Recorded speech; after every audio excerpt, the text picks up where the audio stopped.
Hey everybody, Dirili here. Thank you so much for joining me for another episode of Hakuouki Demon of the Fleeting Blossom along Sanosuke Harada's route.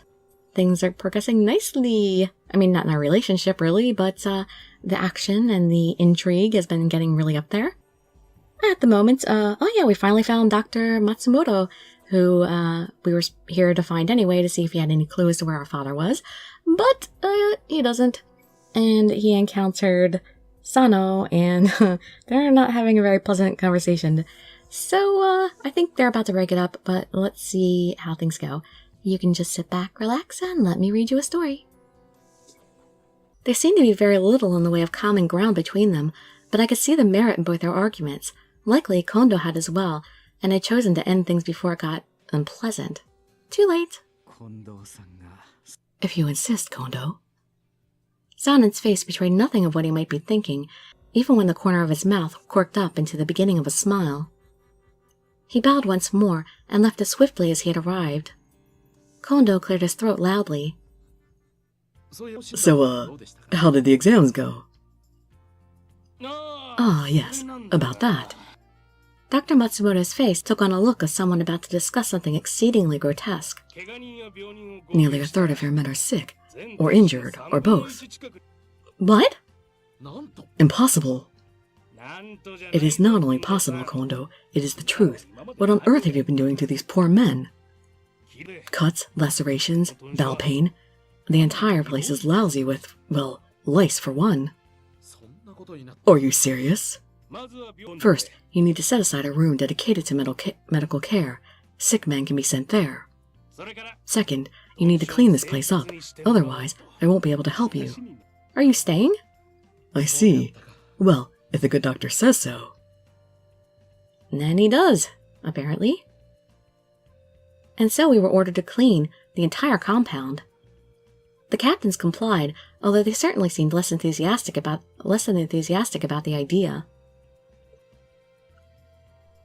So we've been living in squalor this whole time?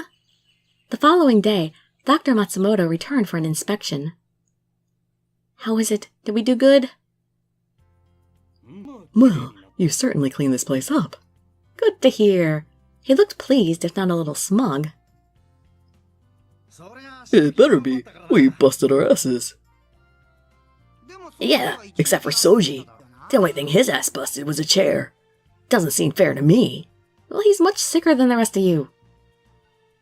Can't blame me if Hijikata's an overprotective old woman. Shut it. You can run around all you want, as soon as you can go a day without coughing up a lung. If Hijikata had any actual concern for Okita's health, his face showed none of it. Well, I think just the situation was enough. Nonetheless, a clean home is a nice change. True, the place looks different. I guess I could get used to this. So I guess I haven't been helping clean as much as I probably should have. Well, then again, what can I do? I probably couldn't clean very much by myself if this place was huge. Well, maybe we should clean every day then. Yeah, you should have been all this time. Great idea. Make sure you do a good job, Heisuke. Me? Whoa, wait a minute here. You got the most energy, Shin. Don't think you're getting out of this. I'll help too. Good. We'll all give it a shot tomorrow, right? Hey, wait a minute. When exactly did I tell you I was going to help? Come on, don't you want to spend time with me? Shinpachi, there's some trash over there. Go throw it away. We aren't starting till tomorrow, right, Heisuke? Stop running around like that. We just cleaned, and you're already kicking up dust. I was enjoying the banter so much, I almost didn't notice Okita quietly step outside. Oh! I could just see Okita and Dr. Matsumoto outside, walking off somewhere together. Where could they be going? I wondered. Well, let's see. I already know what's up with him, actually, but since it's not his route, then it's none of my business. Sadly, I was worried for Okita, but he'd be fine so long as Dr. Matsumoto was with him. Yeah. Unfortunately, there's no treatment for tuberculosis back then. After the excitement wound down, I excused myself and went back to work. I was outside sweeping, bamboo broom in hand, when he appeared. They make you do chores here, do they? What? The cool, bemused voice came from behind me. It took only half a second to realize that it was a voice I'd heard before. Slowly, I turned around. You had the pure blood of a demon running in your veins, and yet you run errands and clean up for a pack of humans. Chikage Kazuma, just as I suspected. His face was a mixture of surprise and sneering disgust as he looked down at me through cold eyes. I took the broom in both hands like a staff and stepped into what I hoped was a fighting stance. What, I don't know? Haven't I taken lessons already? I should know a fighting stance. What are you doing here? It was halfway between a disdainful laugh and an amused snort. You mean to fight me with that, huh? Your heritage hasn't blessed you with brains, I see. His tone was mocking, but his eyes were like two chips of ice. This was a dangerous man. What was I to do? I could hardly face him alone. Calm down. I haven't come here to fight. Not today, at least. I only want to know what, if anything, you have to do with Kodo. Kodo? That was my father's name. But why would he, of all people, mention my father? You want to know about my father? Father? You mean Kodo? If you're talking about Kodo Yukimura, then yes, he's my father. I see. I'd seen surprise in his face at first, but now an understanding seemed to have dawned across it. Unfortunately, my own confusion had only deepened. Why are you asking about my father? I lowered the broom, my situation temporarily forgotten when... Trying to sneak into the enemy camp alone, huh? Well, not on my watch. Hijikata! He settled into a loose fighting stance, placing himself between Kazuma and my pathetically ineffectual broom. What are you doing out here in broad daylight? A little early in the day for picking up chicks, pal. Get away from her! Harada! Heisuke! I heard the yelling. Sounded like you were up to something besides cleaning. You alright, Chizuru? Are you hurt? I nodded, relieved. The Miru wolves can only fight in a pack, eh? Watch it. I could feel the tension rising by the second, but it was Kazuma who attempted to cut through it. If you want to play, then I'm happy to oblige, but I'm here today to simply take care of some business. More specifically, to issue a warning. Stop trying to turn humans into demons. What? Humans into demons? Was he talking about the water of life? Not your business. Yeah, what makes you think we're going to listen to a sleazebag who'd attack a girl in broad daylight? He didn't attack me. I mean, sure, he snuck in here, and, he was chatting, but that was it. Idiots. Are you too blind to see I'm doing you a favor? If he was trying to show the Shinsengumi kindness, it certainly didn't show on his face. This is our turf. You better shut your trap before we gotta do it for you. The smaller the dog, the louder the bark. He looked away from the captains, as if suddenly entirely uninterested in them, and fixed me with his cold gaze. Kodo's with us now, Chizuru. Do you understand what that means? Your father has abandoned the shogunate. What? His mysterious smile gave me nothing in the way of explanation. Why are you here? I suggest you think on that carefully. Then, with a slow rippling motion, like a shadow slipping across the ground, he turned his back to us and vanished. What was happening? What were demons, and why had they come after me? My father was with them? On their side, he must have meant. Did that mean he was working with national imperialists? The inside of my head was a swirling mass of questions and doubts, but the one thing that most concerned me was... their interest in me. What were Kazuma and his friends after me? He said that I had the blood of a demon, but I wasn't sure I wanted to tell anyone else that just yet. Why is he after you anyway? Come on, there's only one reason a guy'd go to this much trouble over a girl. He's in love with her. What? How could he have said something like that so casually? Harada grinned. Why are you so surprised? Sure, you're just like a boy, but you really think a smart guy can't figure out the truth? That demon guy's a jerk, but he's sharp. No, he's not in... That's not the reason. You might be the only person who feels that way, you know. Why are you doing this to me? Please stop. My voice faded into a pathetic whimper. Man, Sano, do you ever stop flirting? Seriously. It didn't seem like he flirts that often to me. You don't get it, Heisuke. I'm not flirting. I'm just telling her the truth. Yeah, I bet. My face was so hot, I felt like I could have fried an egg on it. Knock it off. Back to work, you two. Fine, fine. Whoa, time flies when you're having fun, eh? I looked up at the sky. The sun was already far to the west. There was still a lot of cleaning for me to do. Cheer up, Chizuru. If you're that close to me, how can I not? Harada gave me a friendly clap on the shoulder as he spoke. Suddenly, my heart felt a little lighter, and my mind a little less troubled. Thank you. I rolled up my sleeves and took a firm grip on my broom. From then on, Matsumoto visited the compound regularly to check up on men of the Shinsengumi. The corps was renamed the Fury Corps, but remained secret. Still, I couldn't help but wonder, was it really alright to continue research on the creation of Furies? It wasn't long before I began to wish I'd never heard of the Water of Life or Furies. October 1866. After the dust cleared, following the Hamaguri Rebellion, the shogun set about cleaning house. Just like we did! But not literally.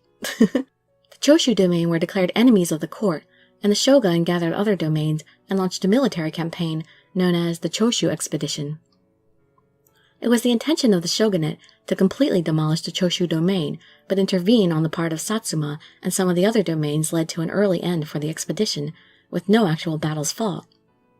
Perhaps feeling they dodged a bullet, the Choshu domain fell silent for a time. Their obedience was short-lived, however, and before long their disrespect for the shogun became impossible to ignore. Kondo was asked to accompany an envoy sent to the Choshu to investigate their behavior, but they refused to even meet with the envoy. Fed up with their insubordination, the shogunate ordered the second Choshu expedition. Hey, guys, listen up. What is it, Nagakura? Is something wrong? What, you run into some outlaw Ronin out there? No, it's way worse than that. I heard that Lord Iemochi's dead. What? Lord Iemochi, the 14th shogun of the Tokugawa shogunate? I could feel my chest tighten. I'd never seen his face in person, and neither had most of the Shinsengumi. Even so, the Shinsengumi had been assigned to guard him in the past, and he was the symbol of the shogunate. Are you sure? Man, that's got to be the worst time for something like this to happen. What's going to happen to the Choshu expedition? Have they decided on a new shogun yet? I don't know any details. There's no way we can go to war without a leader. It'd destroy morale. I know. I've got a real bad feeling about this. The Choshu got off easy. I'm hoping they'll get the pounding they deserve this time, but... They're only a single domain. I tried to convince myself that a single domain couldn't cause much of a problem, but I couldn't shake that feeling of dread. Soon afterward, the shogunate led a massive army against the Choshu, but the expense of war weighed heavily on the coffers of the other domains, and they fielded fewer troops than the shogunate had hoped for. The death of Iemochi was another blow to army morale, and some domains withdrew from the war entirely. So it was that the second Choshu expedition ended in a shocking defeat for the shogunate army. That was the moment when the shogunate government, stable for 260 years, began to waver. This game is quite a history lesson. It sure has been hot lately. I swept my hand across my face, wiping away several new beads of sweat. Kyoto was a nice city, but I could have certainly done without the humid heat. Indeed. Beneath his usual calm, there was a hint of alertness and careful restrained violence, and for good reason. The Choshu had been declared enemies of the court after the Hamaguri Rebellion and driven out of Kyoto, but some feared remnants of their forces had remained behind, in hiding. Now more than ever, Saito and the rest of the Shinsengumi had to be alert and focused when on patrol. I'll begin with this door. Wait here. There's nothing for you to do inside. All right. He gave me a short nod of confirmation and stepped into the shop with his men. I'm from the Shinsengumi. I had to inspect your store. Yes, sir. Of course. I'd been waiting for Saito and his division for a few minutes when I noticed a commotion nearby. This guy again! Hey, out of my way. You got a couple patriots coming on through here. A number of rather unpleasant-looking ronin were making their way in my general direction, yelling, threatening, and generally intimidating anyone unfortunate enough to cross their path. Patriots? Hardly. Perhaps they considered themselves loyal to the imperial court, but they looked like the sort who only used their supposed patriotism as an excuse to steal and kill. These were just the sort of men the Shinsengumi were in charge of subduing. Hey, you deaf? I told you to move. The ronin tossed his poorly aimed kick at a child playing in the street. Ugh! Stop! I'd barely taken a step toward them when... When what? Desist, you hooligans! I didn't see where she'd come from, but the girl had run out to place herself between the ronin and the child. What's this? You think you can tell us what to do, lady? Huh! Some broad wants to pick a fight with us. Patriots loyal to the emperor. The man's obviously short fuse had been lit. He made a grab for the girl and missed. I suspected his next attack wouldn't be quite so inaccurate. I couldn't let that happen. Who are you? You know this broad. No, I don't. Then, how's about you keep your damn nose out of my goddamn business? Flecks of spit flew from his mouth as he roared at me, and my legs suddenly felt somewhat weaker than they had a moment ago. But I was committed. I couldn't run now. If you truly love your country as you say, then why do you abuse women and children? A samurai should protect common people, not attack them. What did you say? That's right, you tell him, son. Suddenly overconfident man. How'd you like that, you damn ronin? Patriot my ass. Get out of my city. Something about my speech seemed to have struck a chord with the crowd that had begun to gather. With the cheers, my legs started to regain some of their usual steadiness. You son of a bitch! With a rough hiss of metal, the ronin's sword leapt from his scabbard. I suddenly discovered I had difficulty swallowing. I could try to dodge, but if I did, he might hit the girl my actions had intended to protect. No, that wasn't an option. I shut my eyes. Oh, don't just shut your eyes. You at least try to fight back. Gah! Huh? Slowly, carefully, I opened my eyes. Saito! You needn't worry. I used the back of my sword. Saito! You! Take them to headquarters. They may be Choshu. Yes, sir. Working quickly, Saito's men set to work binding the ronin for transport.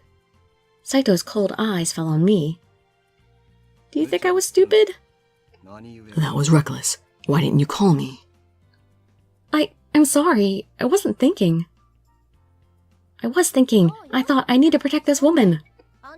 The gentleman is right. You were dreadfully reckless. I had the situation quite well in hand. A scolding from Saito was expected, but I hadn't thought that an erstwhile damsel in distress would contribute. I'm sorry I made you worry. I gave her a short, slightly confused bow, to which she blinked as if suddenly remembering something very important. Oh, but you did save me, didn't you now? And I haven't thanked you. How crude of me. Thank you. I must say, you're awfully courageous. Most people wouldn't dare to confront the ronin so. No, I didn't. Saito and his men saved me. I didn't really do anything. She raised a dainty hand to her mouth in a poor attempt to stifle a giggle. Oh, you needn't be so modest. I suspect that our meeting here is Providence. Young ladies must watch out for one another here in the city. Saito glanced from her to me, and an expression flickered across his face that I couldn't quite place. You can't expect to fool everyone. There's no need to worry about it. Oh dear, was it supposed to be a secret? Perhaps I shouldn't have mentioned it. Well, I wasn't entirely sure how to respond. How does a person respond to that sort of question? She seemed to sense my confusion and gracefully moved on. I am terribly sorry, but I don't believe I've even asked your name. How terribly boorish of me.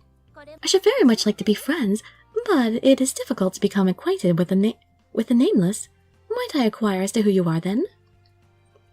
Well, this is... It seemed only polite to introduce him first, being that he was a good deal more important than I, but the girl seemed to have other ideas. Oh, I know who he is. Mr. Saito, yes? Shinsengumi is frightfully famous here.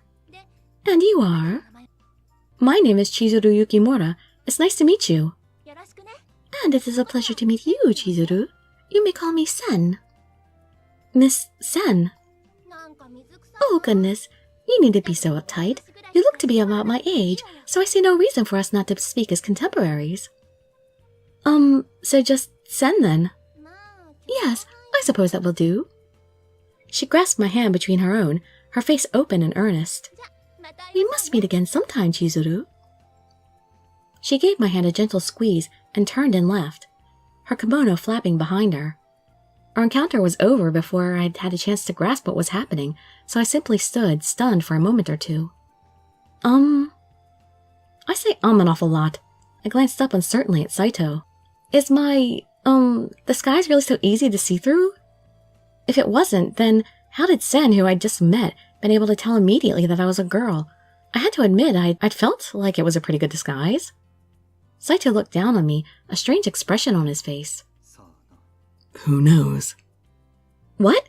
Wait, what's that supposed to mean? His only response was a flicker of a smile. I opened my mouth to protest. We should go. We've fallen behind already. We must hurry to complete our patrol on time. He spun on his heel and marched off down the street. Fine! It was clear he had given me all the answers I was going to receive, and so I hurried to catch up, albeit somewhat petulantly.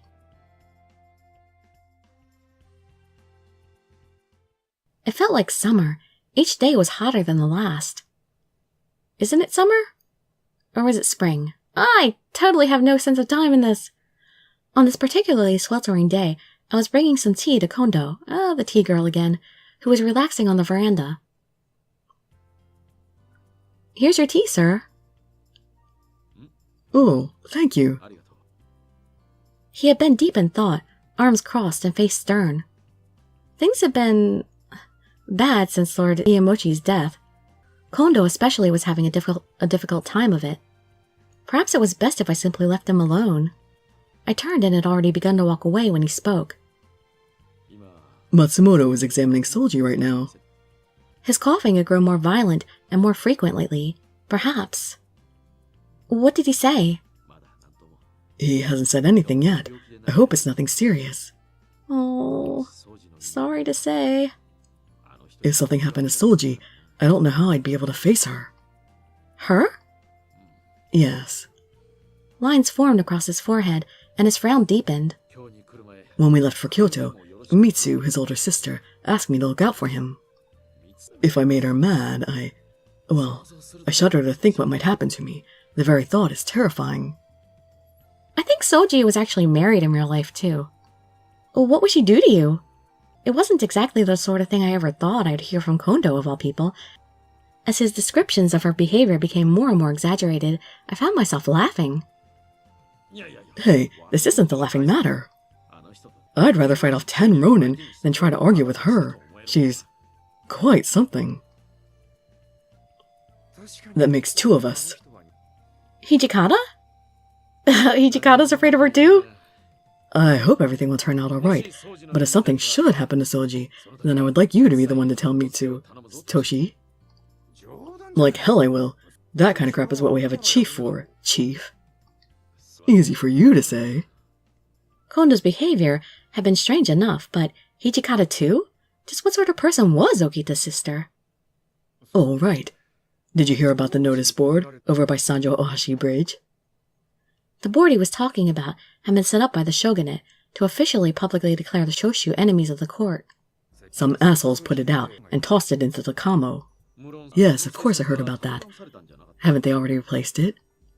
They did. Same thing happened. I think they're going to ask us to keep an eye on it pretty soon. It got torn down at night, didn't it? What do you say to using Sanen's Fury Core, then? Hijikata frowned. The Fury Core. You think that's a bad idea? Hijikata chose his words carefully, his face grim. They work hard enough, but they tend to get a little excited. Whatever we give them to do, they end up slaughtering the other side. That's not enough for them, though. They go and hack the corpses to bits. Most of the time, they're not even recognizable. Maybe they're doing it to try to hide the Shinsengumi's hand, but they're going too far. We're not just a pack of murderers. I told them to knock it off, but they won't listen. They just want to play with their corpses. They keep this up, and we're no better than those night cutters. I felt a shiver snake down my spine as he spoke.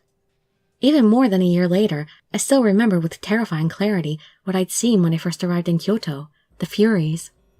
They'd behaved as if possessed by evil spirits, their swords hacking away mercilessly at men already dead. It hadn't been hatred or fear that drove them, but some sort of twisted amusement. I didn't think I'd ever forget that half-mad smile each had worn. I've got a few other ideas. Good. I'll leave the details to you then, Toshi. Ah, yes. Have you heard about Yoshinobu Hitsusubashi, the old guardian of the Shogun? Yeah, what about him? I've heard a couple of people say he's like Ieyasu, reborn. I don't know about that, but I do hear he's pretty sharp. Before long, they started to discuss politics I couldn't begin to understand, and I politely excused myself. I thought back to what Hijikata had said. It was true that Sanen had been acting strangely, and the Fury Corps had been getting more and more violent. There was a lot on my mind, but what worried me most was... the notice board, for some reason. Just as Hijikata had predicted, a few days later the order came down for the Shinsengumi to guard the notice board. All the divisions not on regular patrols were directed to take turns on guard duty. The first day was quiet, and the men on duty spent most of it simply standing around. I was up all night guarding a damn board. Tiring work, that's for sure. Yeah, that sounds really difficult. Well, probably difficult to stay awake. Now fighting off scores of Choshu punks, that I can do. But guarding a piece of wood, it's just hard to get pumped up about that, you know? Well, it's still an important job. Yeah, I know. Still. Maybe something will happen tonight. Tonight is... You know, right, Sano? Sure is. I'll discharge my duty with honor and enthusiasm. Nagakura had just opened his mouth to respond when I heard footsteps approaching us. The whole shogunate army could not defeat a single domain. Do they really believe killing a few nameless ronin for defacing a piece of wood will do them any good?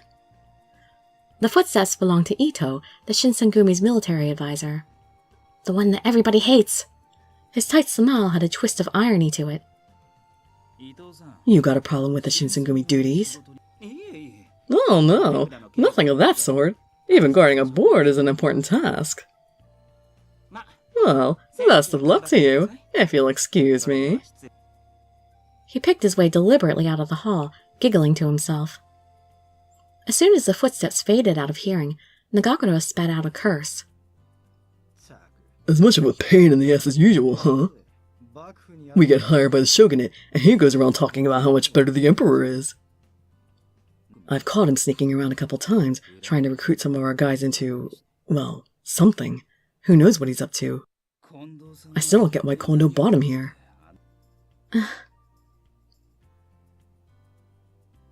It wasn't just Nagakura and Harada who didn't seem to like Ito much. I'd heard plenty of other captains, and even some of the soldiers talking about him in less than glowing terms. There was no way Ito himself hadn't picked up on it, but he seemed to have larger connections than his reputation and had devoted his efforts to increasing his power base within the Shinsengumi. Whatever was going on with him, I hoped it would resolve itself quickly. The Shinsengumi couldn't afford infighting.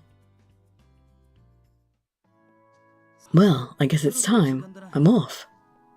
Oh, can I go with you?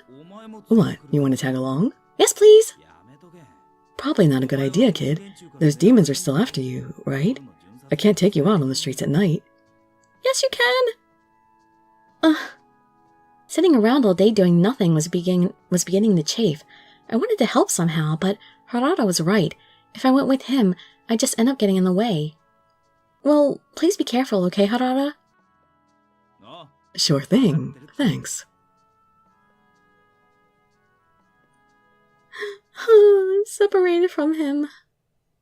That night they struck, or at least tried to. 8 men from the Tosa domain challenged Harada and his division in an attempt to tear down the notice board. The fighting was furious but short.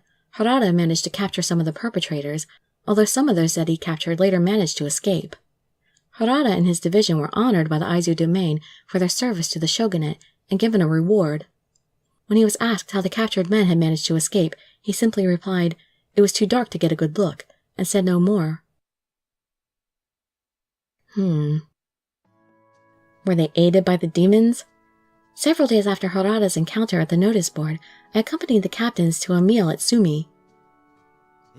Well, I'll be damned. You really did it, Sano. And to think you want to use that reward money to treat us all to some good food. Well, if we're going to suck up, you might as well try to mention how he actually got that reward. I'll get to it. I'm just so touched that he's going to pay the bill, I think. I might cry. Tonight's on Sano, guys. Drink as much as you want. Forget your problems. Oh. Hey, don't go nuts, alright? Yeah, don't take too much of an advantage of him. Thanks, Sano. I'm going to drink myself stupid. I hope the reward money's gonna be enough. Not everyone here could drink, you know. There's more to do than drink, you know. Eat, for instance. Yeah, I guess you're right. Hell, if Sano's paying, why not?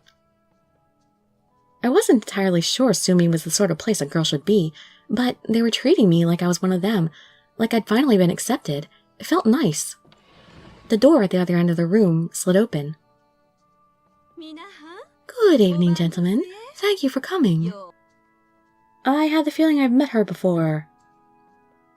An oiren in a beautiful kimono stepped through to greet us, with a smile that was somehow both dazzling and demure. Her skin was as white as porcelain, with soft red highlights. Her lips looked soft and full, and her hair shone in the light like yards of fine silk. For a moment, I stared in awe at her beauty, my own sex forgotten. Something flickered in her eyes, but it was gone almost immediately. Then she smiled, and it was like watching a flower bloom. I am Kimikiku, and I will be entertaining you tonight. Please enjoy yourselves. Food will be arriving shortly. Indeed it had, and once the food had arrived, the party truly began. Man, expensive sake is way different. It goes down so smooth. You haven't even touched your food, Heisuke. He's gonna steal it. If you drink on an empty stomach, you'll get drunk before you even have a chance to enjoy it. Whatever. You know how often I get booze this good? Never. Filling up on food would just be a waste of stomach space. What if the food's really good? You sound like a bum. Just drink up. Hey, just because you drink like there's a hole in your stomach doesn't mean the rest of us can. You having fun, Chizuru? Doesn't look like you're drinking much. Do I look like I can drink much? Oh, I can't drink, so I'm just enjoying the food. Is that a demon thing? Oh, right. Well, make sure you eat a lot of it then. We're here to have a good time, so it'd be a damn shame if you didn't have fun. Thanks. Still, it was the first time I'd ever eaten anything so expensive, although to be honest, I couldn't really taste much of a difference. Oh, how unrefined a palate. I've heard rumors that the men of the Shinsengumi were like demons or monsters, but from where I sit, you look a good deal more handsome than that, almost like an actor. Yeah, I get that a lot. Really? He has no self-esteem issues, apparently. Kimikiko and Hijikata chatted easily while she poured him his sake, looking almost too beautiful to be real, like they'd stepped out of a painting. Ah, so, like a beautiful couple, huh? Next to someone like her, any woman would have felt rather plain. I was no exception, and dressing like a boy certainly wasn't helping. Still, I can't believe they gave us all this cash just for protecting a board. I mean, hell, imagine how much you would have got if you'd caught all of them. How did they get away, actually? You said they were only 8, but that should have been pretty manageable. Yeah, what's up with that? I mean, you surrounded them, didn't you? How'd they get away? And how'd the guys you actually caught escape? Harada fell silent, his face slipping into a frown. He stayed that way for a moment or two, then looked inexplicably at me. It was the demons. Chizuru, did you go anywhere that night? Ah, no, it was my body double. Aha. What? I hesitated, unsure of what he was getting at. No, I didn't go anywhere. Why? You sure? You didn't go anywhere that night? Yes, I'm sure. I've never left the compound alone, ever. Again he fell silent, the same frown crossing his face. Don't distrust me! No, trust is essential in a relationship. Hey, what's wrong? Harada didn't look up. When he spoke, his voice was quiet. Maybe it was just a mistake. There wasn't a moon that night. It was dark. No, I saw her up close. There was no way I'd make a mistake. Harada, what are you talking about? At last he looked up, straight into my eyes. After we'd surrounded the Tosa men who tried to take down the notice board, this girl showed up. She looked just like you, got in our way. Because of her, our whole formation fell apart. What? The whole room had gone silent. Harada barely spoke of a whisper, but every one of us could hear him perfectly. A girl who looked just like me? What did he mean? You know what he meant, and you know who she is, too. Well, like they say, crap happens. But tonight, Sano's paying, so let's drink till the sun comes up. Yes, I'm an old lady who just can't curse the big curse words. I can't say the F word or the S word. Sorry. Oh, I'm such an old-fashioned lady. And with that, we are finished with this reading. Hope you all enjoyed it, and I hope to see you in the future videos. I'd be so grateful for any likes, comments, subscriptions, or shares with your friends to show some support. Thank you so much for joining me, and I wish you all health, happiness, and safety. Dirili signing out. Bye-bye, everybody.